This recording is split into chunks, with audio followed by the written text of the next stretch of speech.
I am Alexa Lett, and I am basically, I think when you've been somewhere over 20 years, you're a native of that city. So I've lived here about 25, so I'm from Chattanooga. My art generally consists of some form of textiles.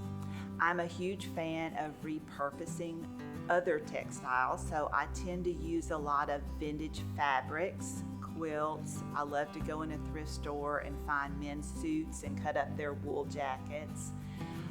Just anything that's old, I tend to like that kind of era of fabric, and I just layer it and sew it together, and organically it comes out as a piece of art.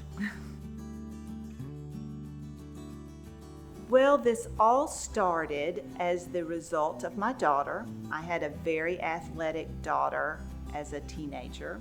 So all through middle school and high school, I sat on pool decks and in bleachers.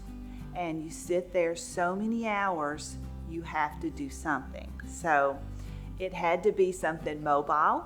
It did not require electricity. And so I narrowed it down, and it was needle and thread. So I could sit there and do things and take it with me and go to the next court and sit and do it some more. And so it kind of evolved that way. And fortunately, as she launched and went off to college and is now married, my mother I'm an only child, so my mother became an Alzheimer's patient. So I sat with her a lot in a hospital or by a bed, and once again I needed something to do. So this same little hobby served me well for many years. Well, I've always been a creative person from early as a kid, and there's something important to humanity that you can sit with yourself and do something and lose time and not be bothered by it. And it gives you a lot of, I don't know, it's almost like a peaceful feeling that you don't need people, you don't need conversation. You can just lose yourself in an art form and just be happy when you're finished. So it has served me well.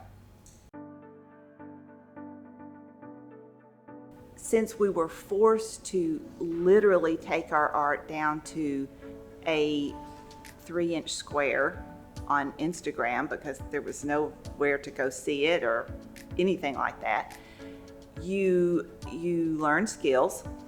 You learn photography skills differently. You learn what people kind of hone in on what you do. And I think me as a person, I became braver to reach out to people I admire and have put them on this pedestal of, you can't talk to the lowly people like me.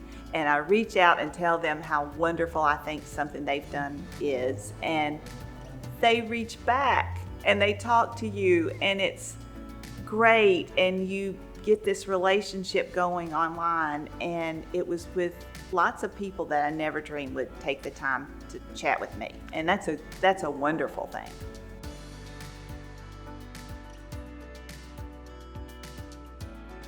The pandemic certainly made us get a little more tech savvy.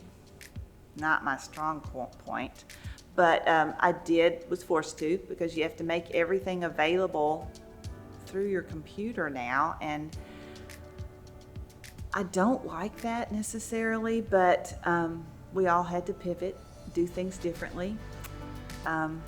So there's nothing wrong with learning new tricks for an old dog, so that's okay.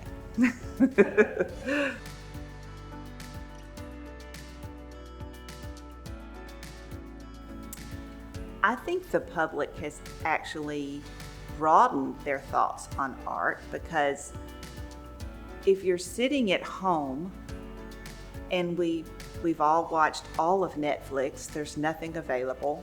So you go to your computer to see something else. And so you kind of can go down a rabbit hole of things that really light your lights in art. And I think we've all found that place because of the pandemic, and maybe it would have never happened. So there is that benefit, I think, to art and how people perceive it as a result of the pandemic. People are much more supportive of art. And I think it's probably several reasons for that. One, they have time to find things they really like. They have the bravery to reach out and say, hey, is that for sale? I'd like to buy that. Or, ooh, I really like you, or whatever. And we're at home, we're not spending our money eating really great food, so we can buy pretty things. So there's a little bit of that in there too.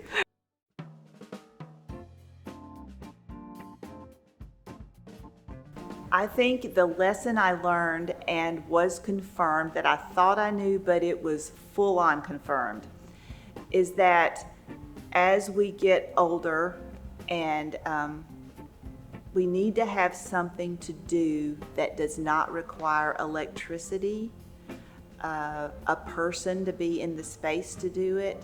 There needs to be something that you can do that makes you incredibly happy to be with yourself, because we were forced to be by ourselves for so long. So I think no matter what it might be, crochet, gardener, whatever, find something that you can do alone and still be happy doing it without the aid of someone else.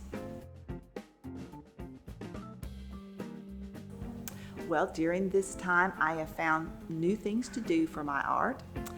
I gave myself a few lessons on how to reach out to galleries, because I never took the time to do that. And during the pandemic, I got into 2 galleries. So I'm very pumped about that. And time made that possible for me to figure it out. So I hope to kind of spread that out a little bit more. So that has been my biggest, I guess, achievement during the pandemic with my art. Yes, it is just my name, very clever. My name is Alexa Lett, so it's at Alexa Lett or alexalett.com. This is just what I've been doing for basically 2 years, my life. Thank you for sharing your story and pandemic story. You are most welcome.